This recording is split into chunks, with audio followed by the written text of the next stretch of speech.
All right, we are back. This week we're going to be talking about living a balanced life. This is Zach, and then we got Mike and Kevin are here What's up? Hi We're back. again. again, which is good. Yeah, so we are. We're going to talk about living a balanced life. We're going to talk about kind of what it takes to live successfully, because it really is. It's all about balance and all about balance. Not taking something too far, which, I mean, I've never done that before. No, never. Not taking things too far, having healthy boundaries. That's something that we're going to cover, and we're also going to cover a lot of, I guess, just kind of tips and tricks on how to live that way. And also kind of a balanced self-care as well. Yeah, absolutely. Before we start, you're gonna knock out. Hit us up on Instagram if you have any questions, recommendations, anything like that. Mike is the Insta man. Making it happen. Yeah, he is. I'm he learning. is the Learning social some new media tricks. man. And we'd be more than happy if you have ideas or anything like that, suggestions. Let us know if sound quality is off. I know that we had been having that in the past. I don't know how it's changed, but let us know on that one as well. And yeah, anything else? Any questions, comments, concerns, whatever it may be, man, hit us up. Hit us up. So let's talk about balance, huh? Let's do it. Balance. One of the things that especially when I was using, man, is I had zero balance. I had none. I would work way more than I should ever have worked. I mean, I literally defined my life by my job. That's how much I worked. When my downtime, I was usually at work, or I was thinking about work, because it was my dad's company. So I had this kind of free reign to do whatever the hell I wanted to. So I was constantly there. I was constantly thinking about it. I was constantly working on some type of project or something else. And I was almost incapable of stopping. And that kind of came with the drug of choice, of course. But even then, when I wasn't high, my mind was still running. So I remember that we'd get done at a job site, and we would get back to the hotel with, crack open a couple of beers and sit and talk about work. Or we would, or I would be at a family function, and my dad and I had a terrible level of communication anyway. But we would talk about work at Christmas or at Thanksgiving or whatever it may be. And my dad's always been like that. He's always talked about work. And so I kind of picked up that bad habit, but it became highly apparent that when I got into recovery, that had to change. Like, that shit had to change. I could not consume myself with something like that, because it became unhealthy. And when it becomes unhealthy, that's when, and we talked about this in a different podcast, it kind of tips the scales and makes me vulnerable to relapsing. So one of the things that I had to really work on was balance. What is balance? I actually had to sleep 8 hours a night. That blew me away. Okay. I am not even kidding. I did not have a sleeping schedule. Like, when I got into treatment, I had no form of sleeping clock, like mental clock. You know how people are, I'm up in the morning and I'm tired at night. I didn't have any of that. I would sleep right around 2 hours a day, anytime I could get 2 hours of sleep, and then I would be off and I'd be running again. And so sleep, just sleep alone, scheduling that in, that was actually like the first balanced thing that I did was scheduling sleep. And I just remember laying in bed thinking how bizarre this is that I have a sleep schedule, because it was years of not having a sleep schedule. There'd be a day where I'd just be like, I'm just going to stay up all night. And I would take it just way too far. And it's the same as work, way too far. And it's the same as drugs, way too far. Drinking, way too far. Anything, way too far. And I know that I'm not the only one that does that. And so I think that this is a really important podcast episode that we're going to do here. And yeah, I think that it'd be super beneficial.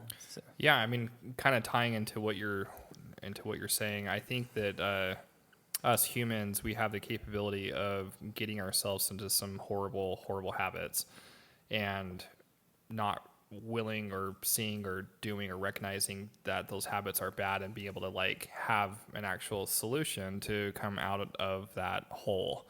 And until it's almost, for some people, it's too late, where they don't make it, or they lose a whole bunch of shit that happens to them, like family or divorce or whatever, because they weren't able to, I hate the term the rock bottom scenario, but everyone kind of has their own ideas of it, and I think everyone has to have their own story that happens to them. And I feel like with me, balance it's always been hard because I'm such, and I think a lot of people that are in recovery or addiction people or alcoholics, I think everyone has kind of the same mindset as I do, where you go big or go home. Yeah. Oh yeah.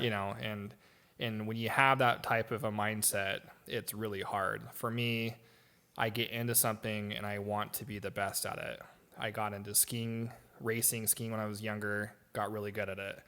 I kind of faded away from it. Then I started to get myself into mountain biking. I turned into a professional long endurance mountain bike racer, traveling across the nation doing big races. And then that kind of tapered off, and I became professional alcoholic and became really, really good. Go big or go home. Yeah, go big or go home. And it's really hard for me to kind of slow that down and be able to kind of hopefully we can talk about it today. Well, not hopefully, we are going to be talking about this tonight, of ways that I've been able to do it, and ways that Kevin and ways that Zach have been able to find those ways of creating that balanced life. And if that balance is with self-care, if that balance is with their family, if balance with work, with balance with school, whatever you're into, it's I feel like this is kind of a healthy approach to being able to recognize the things, your story, your path, your day, and hopefully it kind of gets you a little bit of a cure, a little pep, a little push off the cliff. One of the things that I really had to work on, especially early on, was sleep, but then it was also early recovery. I hated it at first. I mean, I really did. And I had to, once I got into it and I started kind of jiving with it, I guess, that was everything. Like, I immediately face first everything. I want to jump from step 1 to step 9. I want to make all my amends. I want everything to be better. We talked about this in a different podcast. I wanted to get everything done ASAP, and I would just blow it like way out of proportion, and want to take everything on at once. And what that would do is, I mean, even in recovery, and it's good to have that motivation, but it also becomes toxic. And so one of the things I had to do as well is I had to take my recovery and I had to say, okay, I can only do so much. For one. For two, I need to do it in order. I can't just like jump into this. Yeah, I'd be like, oh, I'm sorry that I, go jump to step 9 and be like, oh, I'm sorry that I, stole your car and burned your house down and yesterday. But I got a week clean. I got a week clean, so I'm good, right? So, because it takes time, but I had to continuously be aware of, okay, so now I have to have 8 hours of sleep or something like that, whatever it was at the time. And then I have to set some time in for my recovery. Always. That's number 1. First thing I put in front of my recovery is the second thing I'm going to lose. So I had to put that into, and that really started kind of the flow for me. It started the flow of, all right, so this is kind of a method, or I guess a system that I'm going to use, and I'm just going to continue using. And I was in the confines of a treatment center for 4 months, so they kind of drilled a schedule back into my head. But a lot of people don't have that, and so it takes a lot of willpower, I guess. And willpower has got a taboo word, especially in recovery. Because some people say, self will run riot. It takes a lot of motivation. But it's necessary, I think, to continue on living a healthy lifestyle. And that's kind of where I started initially was sleep. Okay, I got sleep. Recovery, I got recovery, and then on and on and on. But Kevin had something he was going to say. What's up? I think He's mesmerized right now. I was. He's playing ping pong with going back and forth with Zach and I. Really what occurred to me, like when you guys were talking, is that in early recovery, I literally had no sense of balance whatsoever. Even after, I want to say a couple of months clean, I mean, I felt better, of course, and I was, willing to move forward and staying clean. But as far as balance was, I couldn't have told you what that was or any kind of sense of what that was. And I was listening to you and how, your biking story and whatever. And I have never been like an overachiever of anything. Well, drinking and drugs, I kind of went, yeah. But for me, it was always more. I want more. I'm not sure that I did start mountain biking. Somebody had given me some suggestions. It never dawned on me to actually get into some kind of like the sport of it, like, or a competition or something. I just wanted more. I literally, someone told me mountain biking would help with the mind running. And, but I couldn't find time all the time to ride my bike. I had a really shitty bike, but I used it. I just ran it into the ground. I rode it so much in early recovery. There's a lake near my house, and it has a trail that goes around, and it's like 4.5 miles. And I couldn't always find the time to go ride it. So, but I was almost obsessed with it because I wanted more. First off, I rode my bike around it the first time and was so amazed that I didn't have a heart attack and die. And I actually enjoyed it. But I had to go to work, and I couldn't always find the time. So what I ended up doing is I went to Walmart and bought one of those headlamps. And so at 11:30 at night, when I would get off of work, I would literally drive up to the lake, which is up in the mountains. It had no lights whatsoever.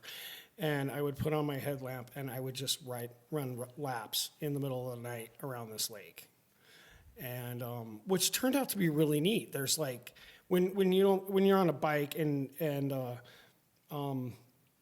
don't scare deer, they just walk out in front of you. There's so many times when I nearly hit a deer on my bicycle. Like I had them jumping over my front tires, but it turned out to be really neat.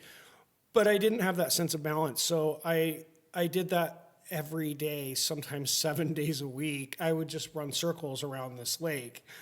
And I can easily do something like that until it causes me damage. And I instead of getting stronger, I actually have to back off. And I didn't have that sense of balance. So. Yeah, it's kind of funny, ironic that we're talking about a bike that you actually have to balance on. Yeah. Wow. But really, though, with me, when I was racing, when I was riding my bike and racing all over the place, it was fun, but it definitely wasn't balanced at all. Like, I would be riding 7 days a week, and if I missed a day, I'd be pissed off, and it was overdone, where I've had a few friends that would say, "Oh, Mike, you're going to burn yourself out. You're going to hate mountain biking." And I was like, no, I'm not. I'm doing like really well. I'm actually racing, and I had these really unrealistic goals where I was actually doing it, but eventually it kind of held too. Like after 4 or 5 years of averaging 20,000 feet of climbing per week, it became boring. You know, it wasn't fun anymore. Like, it wasn't like enjoyable to go ride my bike and just like chill. It was like I had to plug it into the internet, load up my statistics, and see how many calories I was burning, how many RPMs, how many watts, and this and this, and it was nuts. You know, It became an obsession. yeah, I was upset. Oh, totally. And it was just like that. It was not healthy. And my mom was like, "You've lost a lot of weight." I mean, I was 6'2", and I was 150 pounds. I literally had like not an ounce of body fat on me. I was just lean, ready to go, and like I could smash out hills, and you know, still like, there's all these awards, you know, going online by being the fastest person and stuff like that. And I burnt myself out, and I kind of geared towards something else, and that's kind of been my process. So what I've been trying to do in recovery is to be able to kind of set an okay line not to cross, like not to overdo something or not to hopefully underdo something, you know, but just try to kind of keep a parallel and be able to recognize as saying, hey, this is a little much, let's call it a night or a day or whatever. And I've had a hard time with work in that way because like Zach's dad, my dad's very similar, workaholic. My dad doesn't have a ton of hobbies, you know, golfs occasionally, rides a Harley, whatever.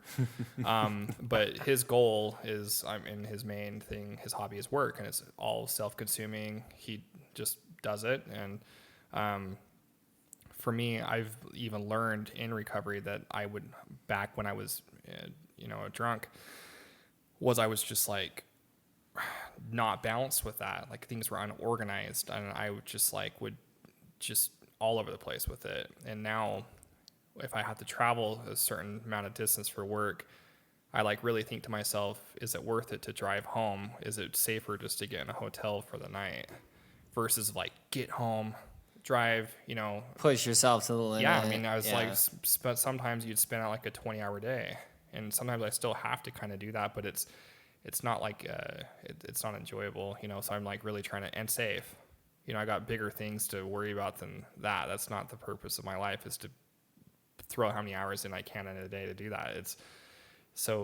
kind of a trip to kind of how many things when you are in kind of addict mentality, addict behavior revolves around just day-to-day life in and out of recovery, even if you don't have addiction issues or not. Like with it all of it kind of blends together. Oh, absolutely. I think also one of the things that you have to keep in mind, especially in recovery, is we do not have. Okay, I'm not going to say we. I'm going to say I. I do not have the luxury of busting out 80 to 90 hour work weeks and remain mentally stable throughout that. I bet I can for a while, but one of the things that I have is the humility of knowing that I cannot do that. Or I can, but I need to be hyper aware of what it's doing to me. Usually when I do have that, like a 20-hour workday, or tons of drive time or whatever it may be, I usually get mentally and emotionally fatigued, and that is where I become vulnerable. That is, I mean, that's really the biggest. So I'm a student, right? And I work last 2 semesters I worked full-time job. The semester for that I had 2 jobs, full-time job, part-time job, and full-time school, more than full-time school. And I was regularly catching myself in like a relapse cycle where I would be emotionally drained, and then and I would get super, not defensive, but what's the word? Responsive, or not emotional. I can't even think of the word right now. Anyway, I would jump at just about anything. And I had to watch myself and realize that, like, I don't have to do this assignment that's due in 3 weeks tonight. You know, Yeah. I don't have to take this class, because I would, when I had downtime, I would take an assignment, especially an online class, like an easy online class. I would knock out like 2 weeks worth of work in a day or something like that. And I had to realize I don't have to do all of that. And there are times that I can take breaks, and there are times that I can focus on other things. And balance in life, I mean, life consists of so many other things. It consists of my family. It consists of my physical health. I need to get out and I need to do something to get the endorphins in my body moving. If I go 2 or 3 days without doing any type of exercise, I'll feel it in my shoulders, I'll feel it in my back. I mean, I'll feel it all just random places, and I don't even know how people like don't get exercise. I just but I have, in my social life and all of these other things all mesh together. And if I'm overdoing it, I don't have that luxury, because all of those other things, my physical health, my mental health, my emotional health, all of those things need to be addressed, or else I am not living a healthy lifestyle and I can go back out. And it's extremely dangerous, especially for anyone in recovery.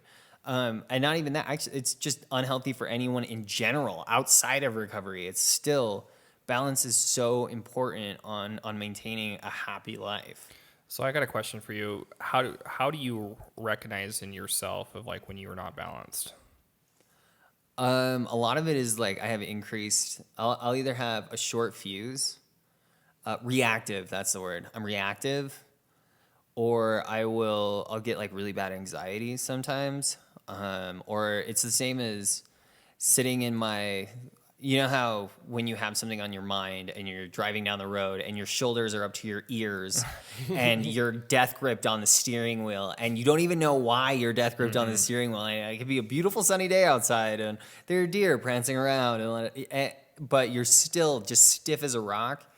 I'll catch myself being like that, and I'll catch myself with that much anxiety and just that, and that's when I know, like, okay, you're pushing yourself too far. Drop your shoulders, and I have to cognitively, bring myself back to what you're thinking about right now. This statistics assignment that has been, that's hanging over your head or whatever, is not the focal point of life. That's a part of life. I can't be obsessed about it. I can't throw everything that I have into it, because I have other shit that I have to throw myself into. Not necessarily throw myself into, but be a part of. And I guess it's compartmentalizing and finding that sweet spot, I guess. Yeah, that's. What about? I mean, do you guys like bust out a calendar? Do you have a calendar planner stuff? Like, how far balanced and planned are you? Like, hey Kevin, how far balanced? So yeah, so I'm he's, curious, he's asking me because he knows I'm terrible at it. I do have a calendar, and I really only just started using it. I've never been good at it, but it really does help. It helps a lot. As a matter of fact, I think the first time I started using my calendar for anything useful other than trying to figure out what day it is, like right now, I kind of started making this. I had this weird thing in early recovery where I found that my taste in music started to change drastically. As a matter of fact, it just had to change. Excuse me. old songs brought back terrible memories. Well, exactly. Well, You can only it's listen just, to so much 80s new wave. Well, I still love 80s new wave. A lot of the music that I used to listen to, when I listen to it today, if I listen to it too much, it makes me want to use, because it's what I used to use too. And so I kind of watch myself on that. But anyway, so the newer music that I started listening to, I started buying concert tickets, like just inexpensive, cheap ones. And I called it throwing pennies into my future, because I knew I would forget. Because sometimes I would go to these little venues in Salt Lake City, and I would buy like maybe like 4 or 5 concert tickets. Like I would just see that they were coming, like maybe in a couple months or whatever, and I would buy them, and then I would put them on my calendar. And of course, I did always completely forget that I had bought them. But sometimes when I looked at my calendar, I'd be like, "Oh, I have a ticket for this today, or tomorrow, or 2 days from now," You know what I mean? And it kind of like brought these little spurts of, I don't know, happiness, you know, Yeah. joy. Like I have something to ener- look forward to, like Yeah. tomorrow, you know? Well, it's healthy though. It's healthy to have stuff that you look forward to, like a trip to planner, and that helps out to be a balance. And that's one thing my wife and I we've been like completely opposite on. She has a calendar and she like lives by it. You can see on the wall behind us, like she every day you can see exactly what time. And I'm not gonna lie, at times it has completely annoyed me because I am not that way. I'm like the opposite, where like I was in high school and one of my buddies called me up and said, "Hey, the Snake River is going off. Do you want to go up and kayak it?" And I was like, "Well, we have prom tomorrow." And he's like, "Screw prom. Let's go kayaking." And like we literally got in the car at like 1:00 in the morning, drove up there, bussed out the river, and drove home. And like barely, like our prom dates were pissed because we were like late and like jumped in the shower trying to throw our tuxes on and stuff like that. And that's like my mentality. So it's been kind of a clash at times where I have to kind of give up that part of me. She's had to kind of give up her over scheduled attitude, and so we can kind of like meet in the middle and mesh in that way. And, because there's been times I was like, "Hey, let's go camping right now. Let's like leave and go down to southern Utah." And she'd be like, well, "No, that's not on the calendar. This is not on the calendar. It's not this part isn't of the plan. planned. We can't do that." I'm like, "Yeah, we can." But it's, I think it's helped me to kind of stay focused and be able to be excited for something that you have plan a trip, concerts, like you're saying, different things. Well, there's a line to walk. I mean, I know a lot of people that are hardcore planners. I mean, hardcore to the T, the day, the time, how the weather is going to be, just all the way down to the last detail. And then there are a lot of people that fly by the seat of their pants, and it's hard. It's not hard. I mean, you just have to find the balance. I mean, for lack of a better word, you have to find the balance. You have to be able to take pieces of each one and kind of put them together. One of the things that I did, especially when I started school, is I was so afraid of all of the assignments and all the homework that was going to come piling on me, is I had a little pocket notebook, and I would flip that pocket notebook over, and when I was sitting in each class, I'd write down just 2 or 3 sentences of, I need to do this, I need to do this, I need to do this, and I would check them off. And then once that organized part of me was done, the unorganized part of me could come out. And I could go hang out, or I could watch Netflix, or I could whatever. There have been times in my life where I tried to set up a specific schedule for me, like from 7 to 8, you're gonna eat breakfast. From 8 to 9, you're gonna meditate. From whatever that may be, and it never works. Never works, and I don't think it ever will work. At least not for me. I can't, because a lot of that was my anxiety. You need to make the most of your time, and in reality, that's just not the kind of person that I am. I can follow a schedule, but kind of a rough schedule. And I found that that's a lot easier for me to do because if I don't have any type of schedule, if I don't have any type of kind of rough draft, I guess, I have no stability, right? I have no purpose of waking up in the morning. I have no reason to do what I do. So having that small bit of formality helps out a ton in my general health, because I just have to make sure that I can't let either side become too overbearing. One of the things that I used to do is I would constantly like write stuff down. You need to do this. You need to do this. You need to do this. You need to do this. And I was constantly, list. oh my God, dude, the never-ending to-do list. And if you are a person that has a to-do list and you are listening to this, then you know there is always something on that list, and it's living in the future. It's not.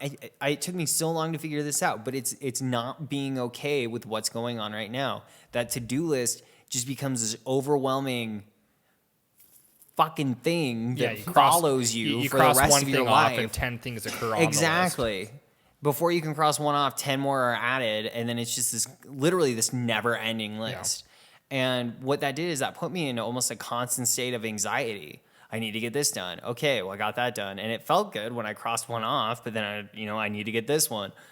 And I got to a point where I stopped making those stupid fucking lists because they were just running my life. And so now every once in a while I'll slap like a to-do list together, especially so say if I'm going on a trip or something like that, I need to come up with a list so I make sure that I have everything. But I don't let it control me anymore, because it used to, and I used to turn into this obsession of, oh, what's on the list? What's next on the list? I need to get this done, I need to get that done, because I was never in the moment. Yeah. I was never okay with where I was at, because every time I looked at something, I had something else to do.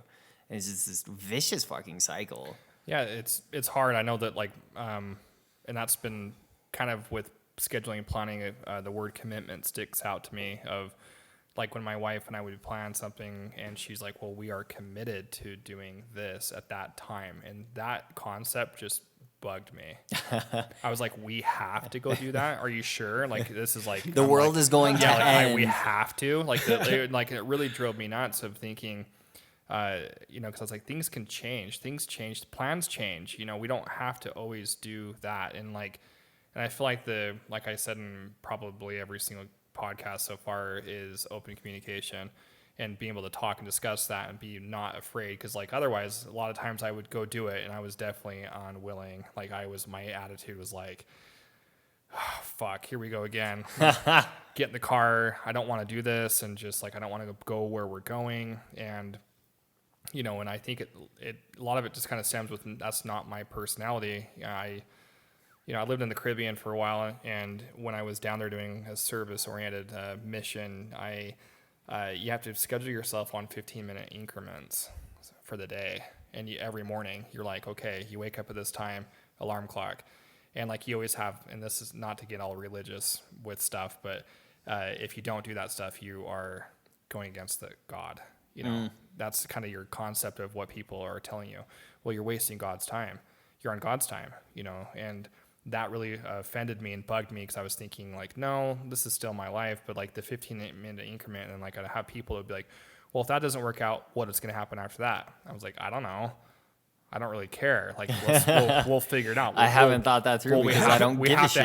We have to have something behind that's going to be able to help us get to the next position, and having all these backup plans. And I was just like, dude, I'm over that. I'm like a backup plan all the way to quadruple backup plans, backup plans. And I was, it drove me nuts. And cause I just feel like at that point, if you are talking about God and you are losing your connection, in my opinion, to that.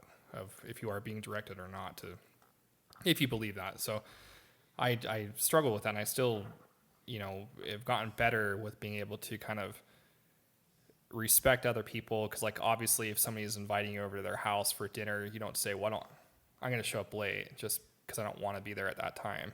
It's rude. Obviously they've made you dinner and stuff like that, so it's kind of a hard thing to be able to kind of let go of your own pride and be able to kind of adjust, and it's hard to adjust. People don't like change. I hate it. Everybody does. It's not fun just to be like, yeah, today I'm going to go try something different. Or go to the gym today for the first time in a long time. And the next day you just are sore as shit. And yeah, you don't want to do anything. Why did I even do that? So. Right. I think kind of what I was hearing, you were saying, about, you don't want to do this. I'm going to some place I don't really want to go, that kind of thing. There was a guy that I used to listen to. I just always valued everything he had to say. And he called that, he used to say that balance, was learning that it's okay to say no. How I was saying with the biking thing, I just wanted more. Right. I wanted more. I want to go further. I want to go, I want to be able to, my stamina needs to come up. My endurance needs to come up, that kind of a thing. But it's okay to say no.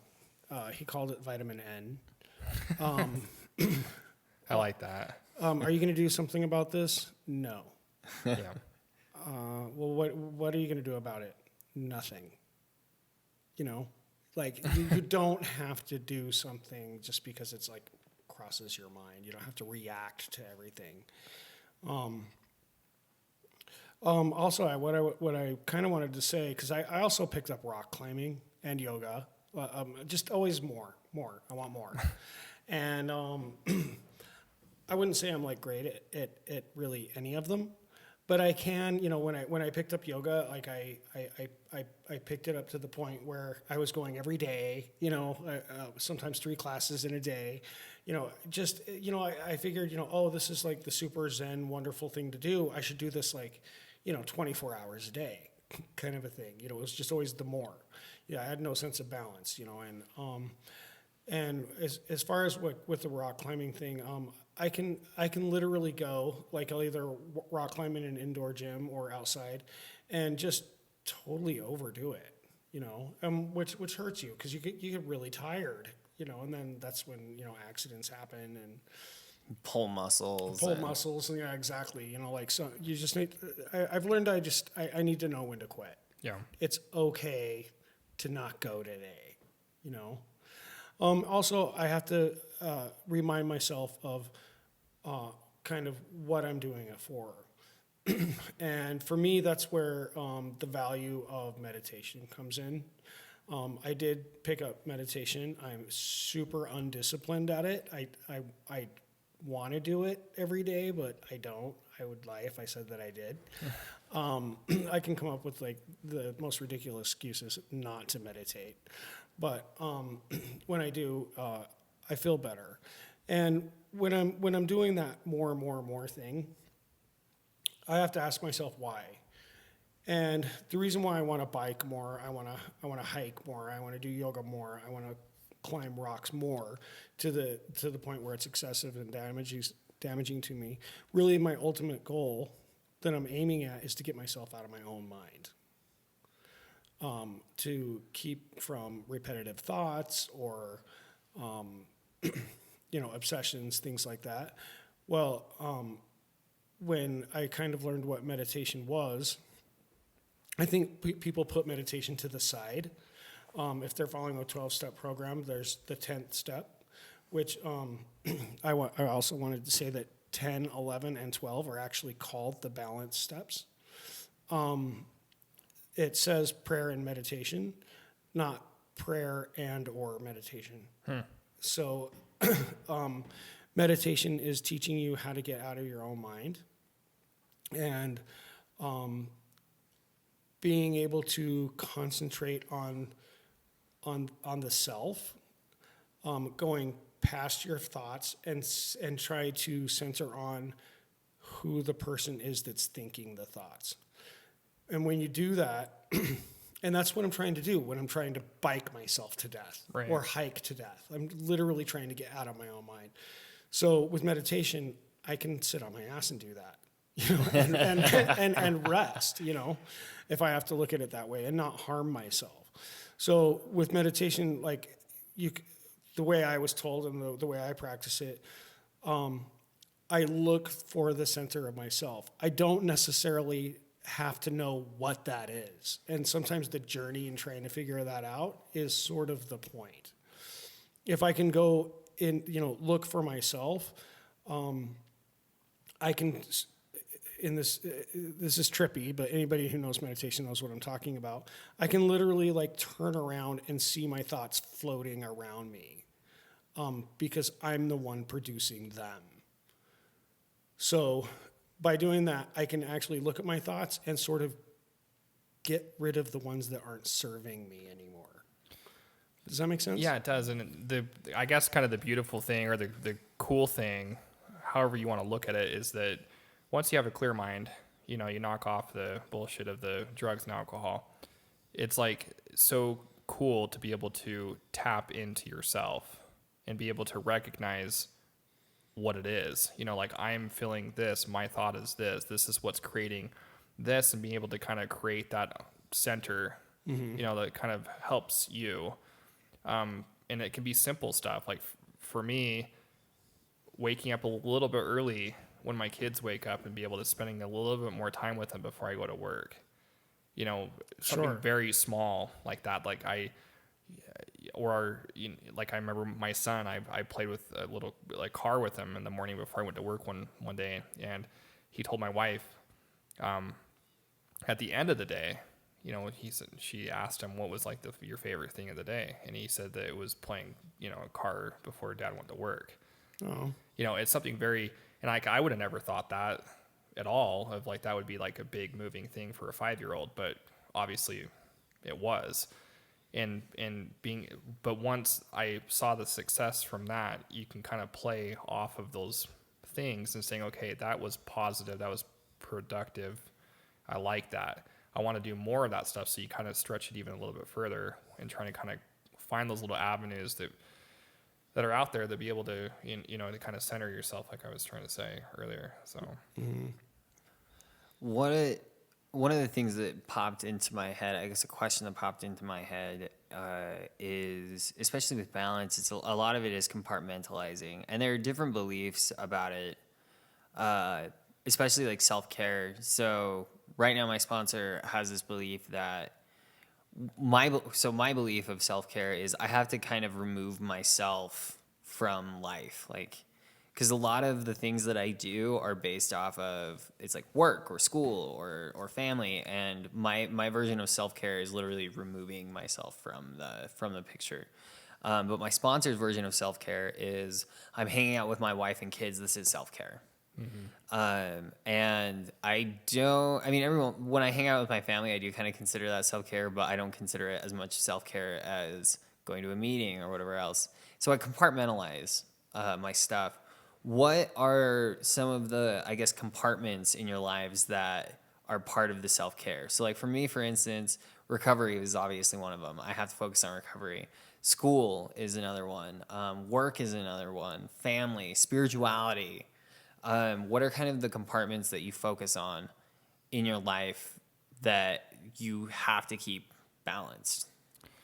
I obviously, being in recovery for the last 10 months has been huge. I make it a goal, and I was joking earlier that when I go to AA on Sunday nights, majority of that really is of the drive to AA, of talking to myself and like thinking, I always like that, that time and sitting there and listening and applying it. And then as I drive home, it's a whole nother like 30 minutes of like, what do I want to do? And ironically, it's always on a Sunday night. So you can kind of start fresh off the Monday morning, the Monday morning grind. It kind of realigns me every week.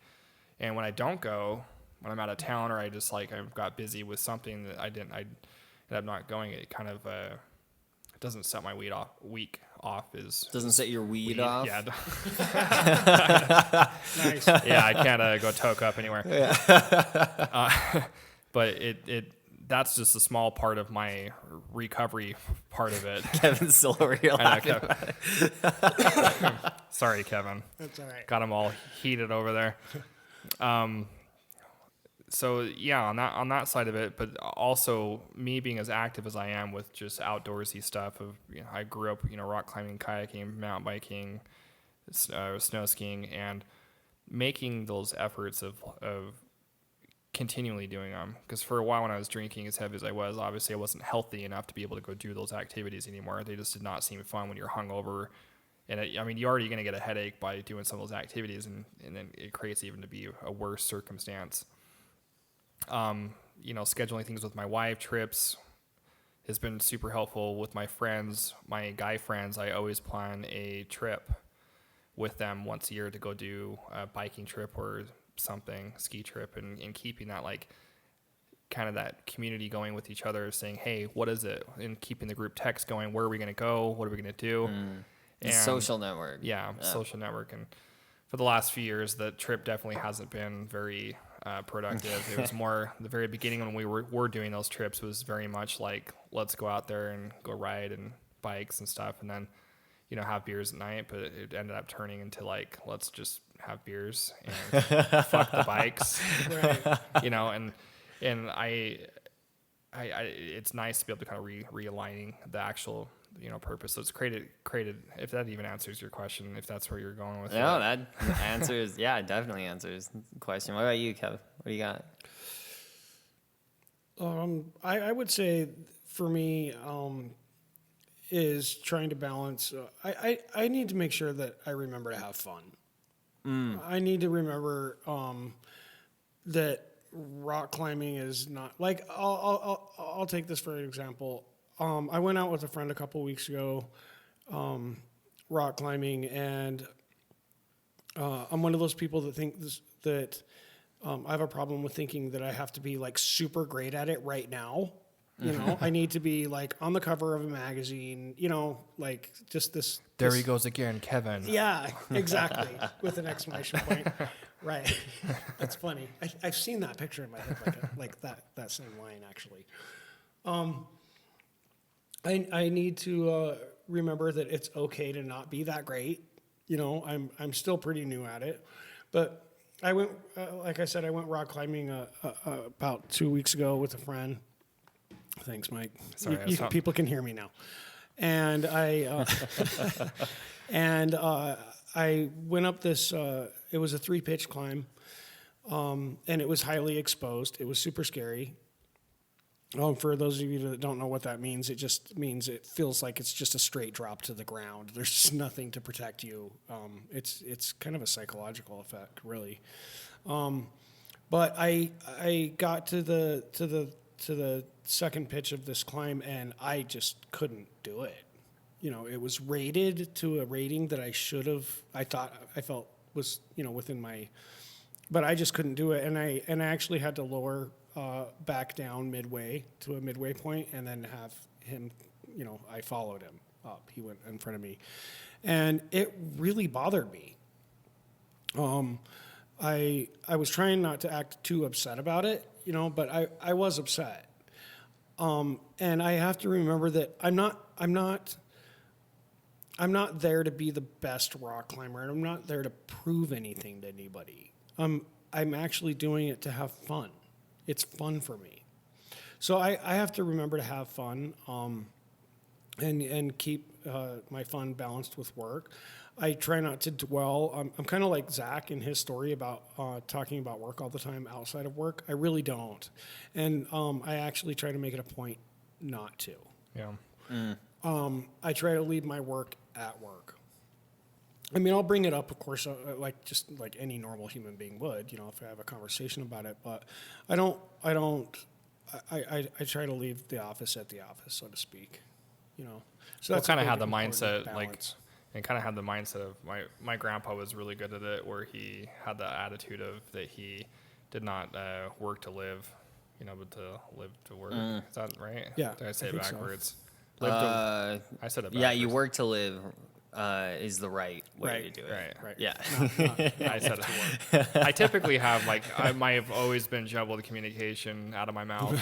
That my mom was the only person who could understand me until I was about 6. Everyone had to like translate, and they'd look at my mom like, "What did he just say?" It's like, well, this is what he was Actually- explaining. He's hungry. He wants some Captain Crunch. I really like what you were saying about. Oh my goodness! I really like what you were saying about the. I went blank. Totally forgot what I was talking about. I got something I can tell you. If you Go for it. Should By I? all Okay. means. It's all right. It happens. It's happened to me plenty of times. I'm sure in every podcast they're like, so wait, what did Mike just say? That didn't make sense. Now they're over here. I don't know.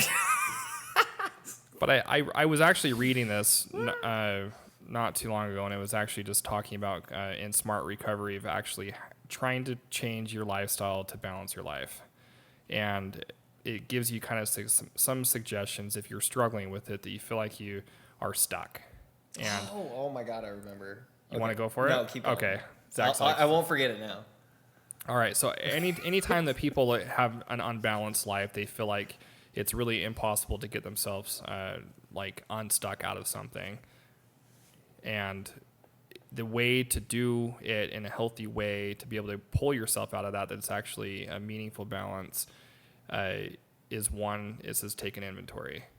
So it says when completing this, hang on, that doesn't make sense. Yes, it does. It says I read something way too fast. It says late, it says folks. I know. It says you need to take. We need more coffee.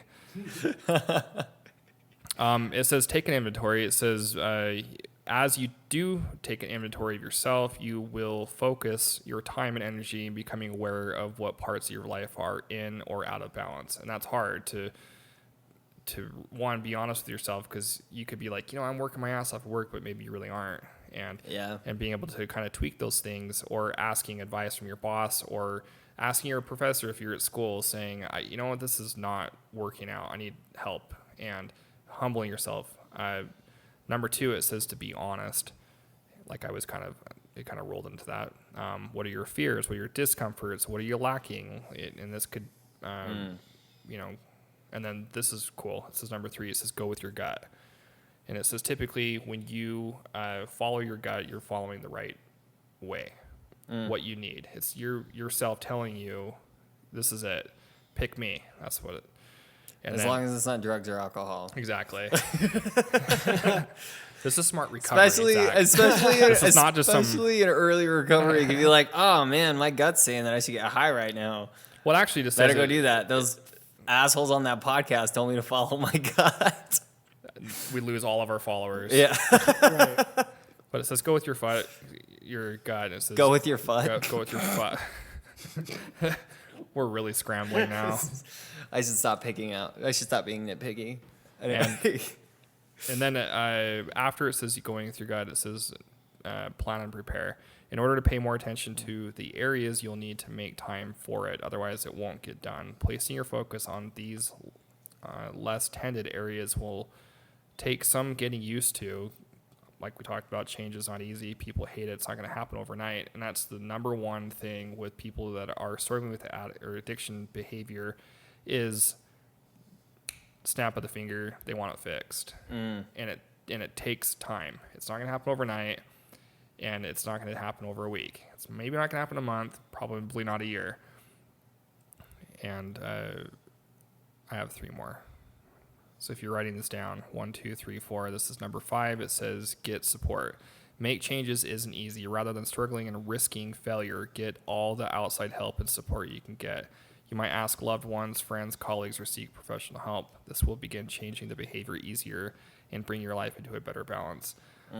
And kind of like with me, I think I told everybody this on episode 1 that I almost did like a self, what do you call it when you're, shoot, now I'm drawing a blank. Are you talking about, God damn it. I know. When intervention? Intervention, there you go. I had like a self-intervention that I brought in like family members, and my mom and my dad, and explained it to them, and I was like, I need help, and it wasn't very easy to do. After this, it says to focus on just the word balance itself. It says you can even draw like a pie and draw things that you're doing of activities or school or work, and be able to see how you're creating your time of the day on that pie angle of which ways you can adjust it that will help you be more balanced. It says all of the areas in your life should be done with moderation and balance in mind. Otherwise, your life becomes unbalanced and one-sided. And last thing, like what Kevin was saying, have fun. And if the work you put forth in balancing your life starts to feel burdensome, back off a bit, slow it down. And you are doing this work to become healthy and whole, not to add more chores to your life. Seek out the fun in all your efforts. Have a good time with the new experiences while exploring the other areas of your well-being. And the big picture of things, when your life becomes more balanced and well-rounded, the healthier and happier you'll be. So don't forget to have fun. So I really like those 7 things. Simple, but... And that was from Smart Recovery? Smart Recovery. Mm-hmm. Okay. I don't know much about Smart Recovery. It's not still either. relatively new. But if you listen to our podcast about different recovery programs, we do talk about Smart Recovery. So. See, look at this. They gave you a little pie on here. Oh, damn. See, right there. A little slice. Yeah, a little slice, and you Each just write it thing is down. A little slice. Yeah, in a little compartment. It's kind of cool. All right, so we're running out of time. The only thought that I had was that one of the best ways for me to get out of my head, so say for instance I am taking work into my family compartment, or I am taking school into meetings when I should be focusing on recovery, is cutting in, or the way to cut that out, or one of the best ways I use to cut it out is having fun. going out and taking care of myself. And usually that's physically, like rock climbing or biking, or I mean, even taking my dog up and going hiking, whatever that may be. That's a really great way for me, actually probably one of the best ways for me to get out of my head on something that is kind of blending itself into compartments that it doesn't need to be in. There's no better way for me to get rid of a thought at night than to wear myself out doing something that I enjoy doing, to a point where I hit the bed and I'm out, right? That's honestly one of the easiest way that I can think to get that shit out of my head.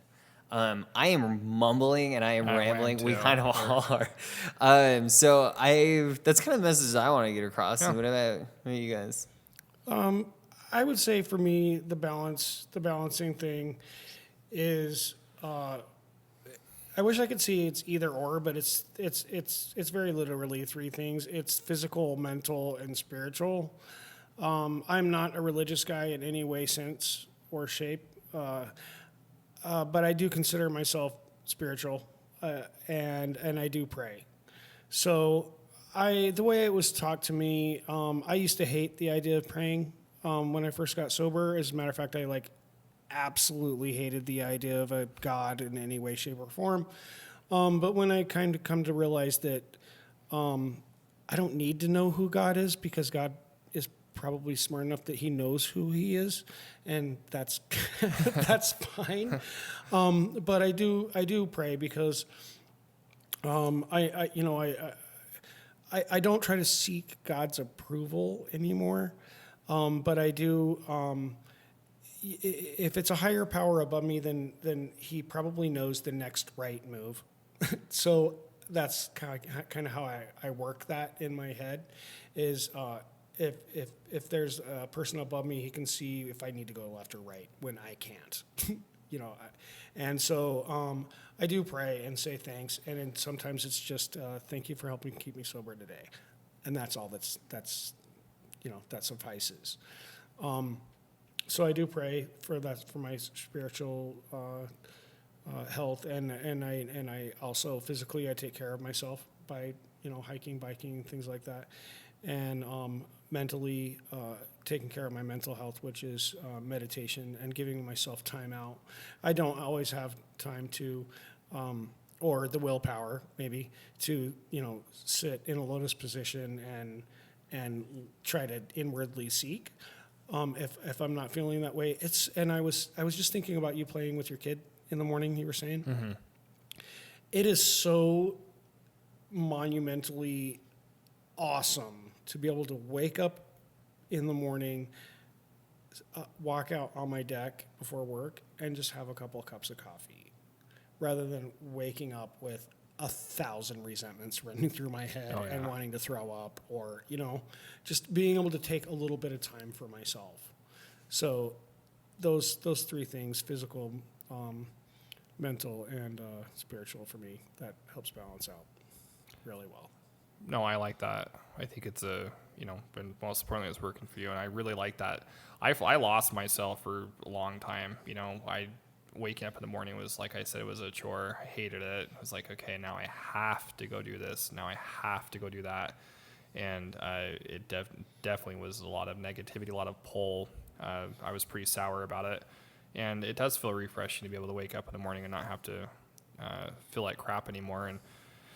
And I've really been kind of taking small glimpses of things and being able to recognize those things. Recognize outside, recognize the air temperature, recognize what it smells like outside, recognize the flowers, the mountains, anything that's around me that kind of changes my mindset of just being happy that I have that time and really slowing it down, because we live in a terrible fast pace way right now. Everyone is so impatient with things, and it's been really kind of breathtaking for me to be able to slow down and kind of notice everything that's around me. So that's my encouragement, recommendation to anybody. If you're struggling, just stop, look around. It's life's not that bad.